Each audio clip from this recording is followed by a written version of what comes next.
Welcome back, Hallmark Hot Takers, to our much anticipated episode 14 of Hallmark Hot Takes with Heidi and Jason, where we watch, rate, and review all of the Countdown to Christmas movies from the Hallmark Channel.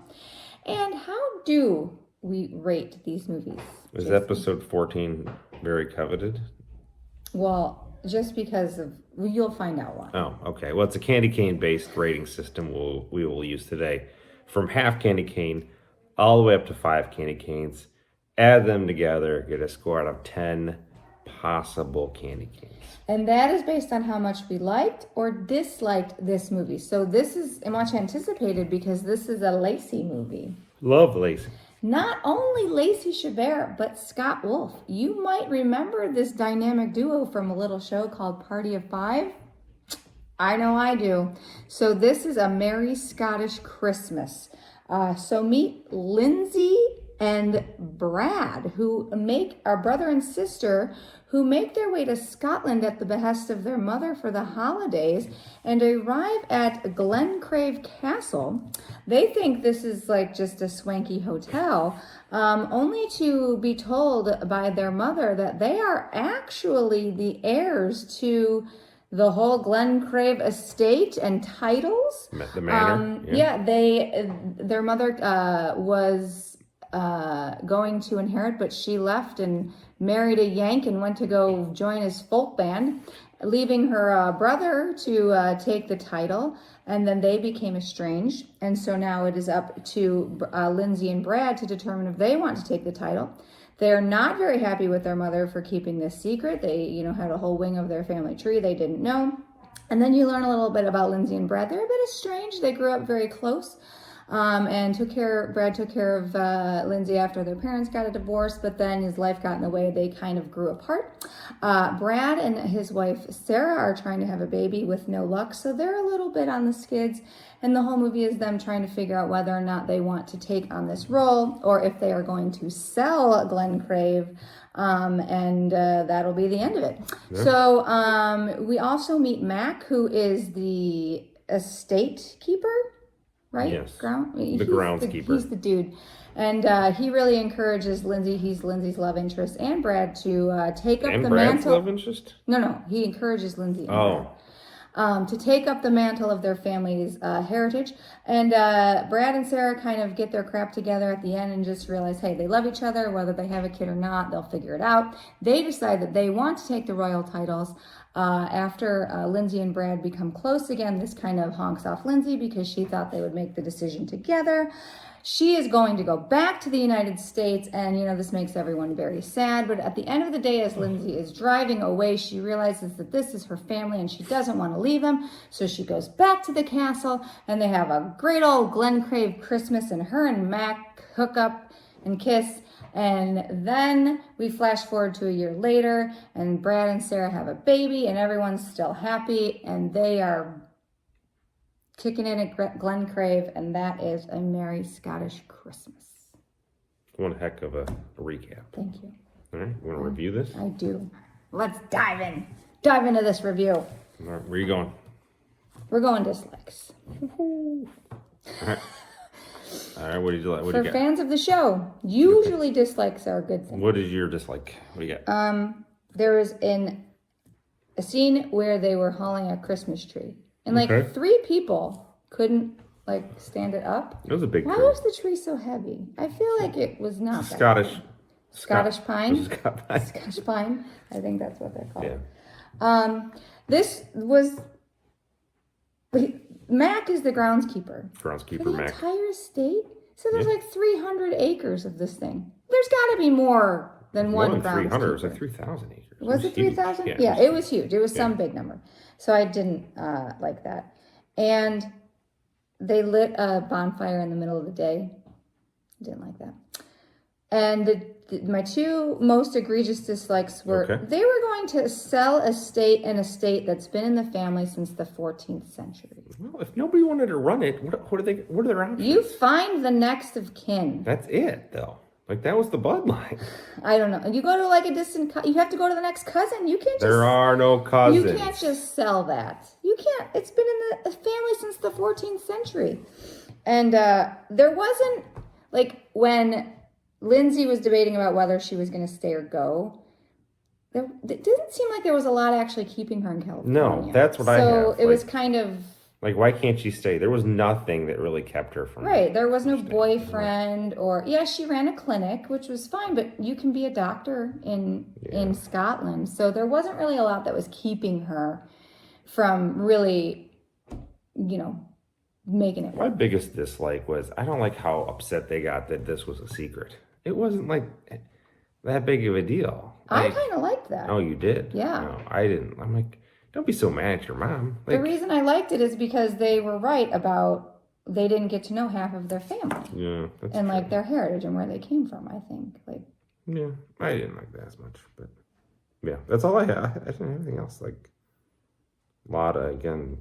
Yeah, but best thing is why can't she stay? Like, that's the big thing.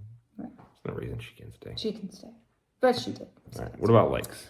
There was a castle tour. That kicked off the movie. It was perfect. It was amazing. They showed us the keep where, if you're under siege, that's where you go. Yeah, they did show the keep. I thought that this movie overall, not really what we just said, but had higher stakes because it wasn't necessarily whether she stayed or went. It was the relationship with her brother. So, they had finally reconnected and then she was going to leave. So it was really kind of like a gaping hole. Like, oh, that really sucks. They finally got their crap together and then she's going to leave.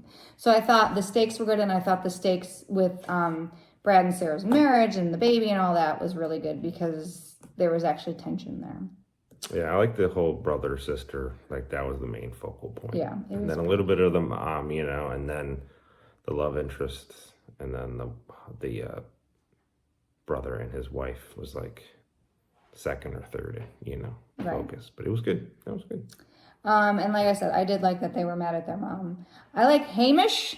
He was the tour guide? bagpiper / tour guide / Scottish dancer / just over-on Loved him. goofball in the movie. Loved the bagpipes. A lot of bagpipes. A lot of bagpipes. Loved it. It might have been a little too much bagpipes. You shut your mouth. Crazy Scots. I loved the bagpipes. Crazy Scots. Love the bagpipes. I love the Christmas whiskey contest. Yes, that was amazing. They got to vote on different scotch. Got a little history of scotch. Yeah, we got like the whole, this is how you do it. And you can't call it Scotch whiskey if you don't have this, and this. That was pretty neat. At Salinger's Pub, party of 5 people will get the reference. I thought that was fun. I like that Lyndsey called the hot chocolate drink that they used to make as kids, that they put like cookies and all this crap in, the dirty reindeer. Yeah, that was good. There was a Will Kemp cameo. I appreciated that. I liked how persistent Mac was. Yeah, Mac was like, you're not leaving. Yeah, and he just did not take no for an answer, but not in a real like creepy or, he was just like, listen, this is your heritage. This is what you were born to do. Why is this even a decision? And he was totally undaunted when she was like, oh no, I don't think I'm going to stay. And like, no, he would just get up and try again. He didn't care. No, he didn't care. I like He's playing house money. He didn't care. It's like, you know what? He wanted to keep his job too. He did want to keep. He's groundskeeper. Like, they break that up. Yeah. Probably not going to work. I got a little bit of the feels when the mom found Danny's letter. So the mom, she left when she was a teenager, and then they had written back and forth a little bit, but then they were estranged and didn't talk. So she wrote a letter before Danny died, apologizing, and she never heard back, and then he died. So she was very upset about that. But we found a letter that he never got the chance to send that, said he forgave her. And that gave me a little bit of a feel. I appreciated that. Yes. What were your likes? The whiskey contest. I like the little horses. Oh, what were they? The Shetland ponies? Yeah, the little horses. A lot of Scottish slang, Bonnie Lass, I like that. The mom was advocates the throne Abdicates, here. yeah. To marry her, he's a band. He's in a band. Yes. Their dad was in a band. She said he was going to go tour with his band. It's like a folk band or something. She was like a roadie. Right. So it's just like everything that they probably were like, really, you're leaving this for a Yankee who is in a band. Like, had to be brokenhearted. They had to be like so pissed. And then they ended up getting a divorce too. So right. And they're like, they're right. Mom and Yeah. Dad were right. Yeah. So I thought that was good. Yeah. Traveling band. Yeah, it was ridiculous. But it's on your Lexi's. I know. It's just so funny. So I was like, okay, cool. Yeah, that's all I got. I mean, I liked it.